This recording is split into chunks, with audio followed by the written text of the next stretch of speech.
क्या कभी किसी ने सोचा है कि कानून की इतनी सख्त जो इतनी लॉजिकल और ऑब्जेक्टिव दुनिया होती है उसमें एक छोटे से डाउट यानी संदेह की क्या कीमत हो सकती है? अगर देखा जाए तो एक डाउट पूरा केस पलट सकता है। बिल्कुल।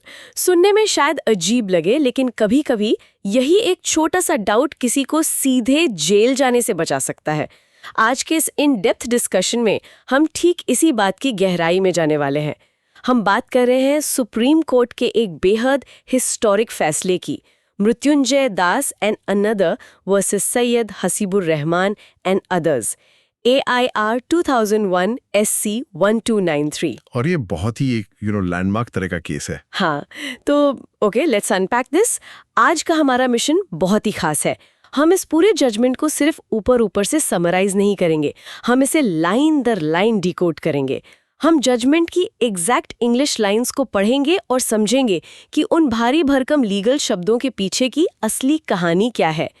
किसी भी इंफॉर्मेशन को स्किप नहीं किया जाएगा। What is fascinating here is कि ये मामला सिर्फ एक जमीन के विवाद तक सीमित नहीं है। ये केस हमें ये समझने का एक रेयर मौका देता है कि देश की सबसे बड़ी अदालतें अपनी कंटेम्प्ट पावर यानी जो अवमानना की ताकत होती है उसका इस्तेमाल असल में कैसे करती हैं। और यही बात जस्टिस उमेश सी बनर्जी द्वारा लिखे गए इस जजमेंट के पहले पैराग्राफ को इतना अहम बनाती है। शुरुआत में ही अदालत ने इस ताकत के पीछे की फिलॉसफी को साफ कर दिया था। मैं ओपनिंग लाइंस एग्जैक्टली कोट कर रही हूँ।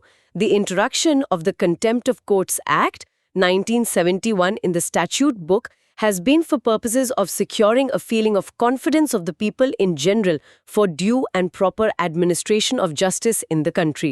यहाँ जो फोकस करने वाली बात है ना, वो है securing a feeling of confidence. Court एकदम साफ कर रहा है कि कंटेम्प्ट ऑफ कोर्ट्स एक्ट को कानून की किताब में इसलिए नहीं डाला गया था कि कोई जज अपनी पावर का रौब दिखा सके या अपने अहंकार को संतुष्ट कर सके। राइट, ये ईगो ट्रिप के लिए नहीं है। बिल्कुल नहीं। इसका असली मकसद है जनता के मन में न्याय प्रणाली के प्रति विश्वास बनाए रखना। देश में एडमिनिस्ट्रेशन ऑफ जस्टिस सही से चलता रहे, लोग सिस्टम पर भरोसा करें, ये सबसे जरूरी है। लेकिन कोर्ट आगे खुद को एक बहुत बड़ी वार्निंग भी देता है। जजमेंट कहता है, it is a powerful weapon in the hands of the law courts by reason wherefore it must thus be exercised with due care and caution and for larger interest. Powerful weapon, ये बहुत ही सटीक शब्द है। जब court अपनी contempt power का इस्तेमाल करता है तो किसी व्यक्ति की आज़ादी छीन सकती है, उसे सीधे जेल भेजा जा सकता है। इसीलिए सुप्रीम कोर्ट खुद कह रहा है कि इस हथियार का इस्तेमाल ड्यू केयर एंड कॉशन यानी बेहद सावधानी और सिर्फ बड़े जनहित या लार्जर इंटरेस्ट में होना चाहिए। तो इस फिलॉसफी को दिमाग में रखते हुए अब जरा केस के फैक्चुअल बैकग्राउंड पर आते हैं। विवाद की जड़ क्या थी? जजमेंट की एग्जैक्ट लाइन है, incidentally A special leave petition 1416/1997 was filed before this court by Paschim Bang Rajya Bhumi Jeevi Sangh against the judgment of the Calcutta High Court. तो बेसलाइन ये है कि पश्चिम बंग राज्य भूमि जीवी संघ नाम की एक संस्था ने कैलकाटा हाई कोर्ट के एक फैसले के खिलाफ सुप्रीम कोर्ट में अपील की थी। ये पूरा मामला पश्चिम बंगाल के लैंड रिफॉर्म्स कानूनों से जुड़ा था। और जब ये मेन केस पेंडिंग था तब ग्राउंड पर सिचुएशन बहुत अर्जेंट हो गई। कोर्ट रिकॉर्ड करता है, The said Sangh filed an interlocutory application being IA number 3 of 1999 for issuance of certain directions which inter alia reads as below. Interlocutory application मतलब main case के दौरान एक अर्जेंट अंतरिम अर्जी। Exactly. अब देखते हैं उन्होंने मांगा क्या? And direct the state of West Bengal and its revenue authorities not to initiate any proceedings for wasting of the land. Wasting ये वर्ड समझना जरूरी है। हाँ, बिल्कुल। वेस्टिंग का मतलब है सरकार द्वारा किसी निजी जमीन या संपत्ति को कानूनी रूप से अपनी कब्जे में ले लेना।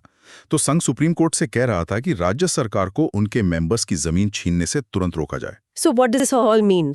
उन्होंने अपनी डिमांड को और स्पेसिफिक करते हुए आगे कहा, एंड मेंटेन स्टेटस को, मतलब यथास्थिति बनाए रखना। आसान भाषा में कहें तो संघ ने एक कंप्लीट फ्रीज मांगा।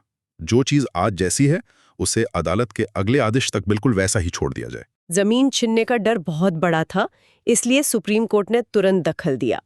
29 अक्टूबर 1999 को कोर्ट ने आदेश दिया, having heard learned counsel for the parties, by way of an interim order, it is directed that status quo regarding possession on spot shall be maintained by both the sides. यानी जिस जमीन पर जिसका कब्जा है वो वहीं रहेगा, कोई बदलाव नहीं। लेकिन असली पेंच इसके आगे की लाइन में था। मैं पढ़ती हूँ, in connection with the members of the petitioners संघ who were before the High Court in the writ petition out of which the present proceedings arise. और यहीं पर सारा खेल बदल गया।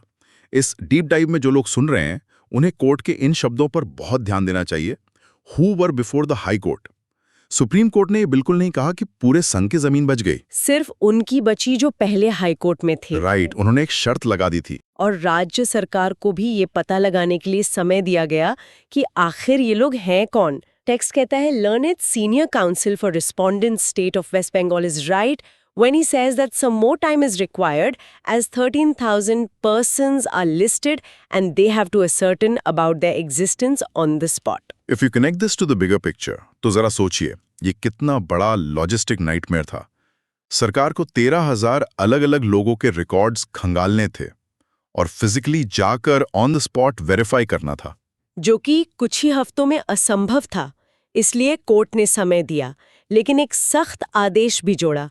If in the meantime any wasting orders have been passed, then those wasting orders shall not be implemented until further orders. एकदम clear cut direction था, कोई भी वेस्टिंग ऑर्डर लागू नहीं होगा। Here is where it gets really interesting, क्योंकि इतने स्पष्ट निर्देशों के बावजूद मालदा जिले में अवमानना की घटना हुई।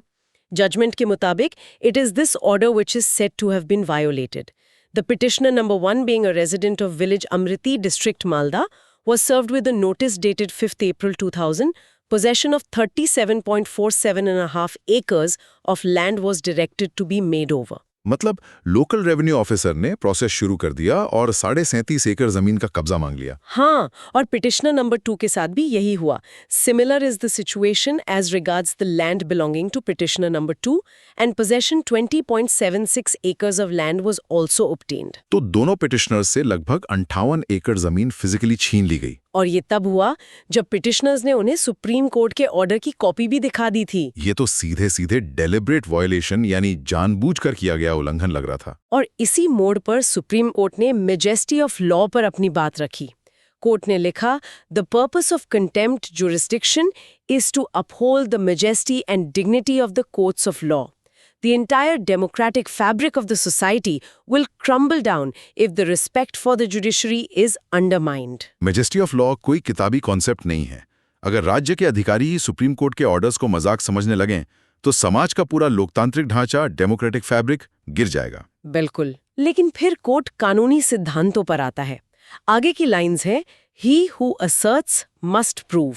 A proceeding under the extraordinary jurisdiction of the court in terms of the provisions of the Contempt of Court Act is quasi-criminal. Quasi-criminal यानी अर्ध आपराधिक। कोर्ट यहाँ साफ कर रहा है कि कंटेम्प्ट का मामला कोई आम सिविल केस नहीं है, इसमें व्यक्ति जेल जा सकता है। और इसी वजह से स्टैंडर्ड ऑफ प्रूफ भी अलग होता है। जजमेंट कहता है, and as such the standard of proof required is that of a criminal proceeding. And the breach shall have to be established beyond reasonable doubt. Beyond reasonable doubt, उचित संदेह से परे।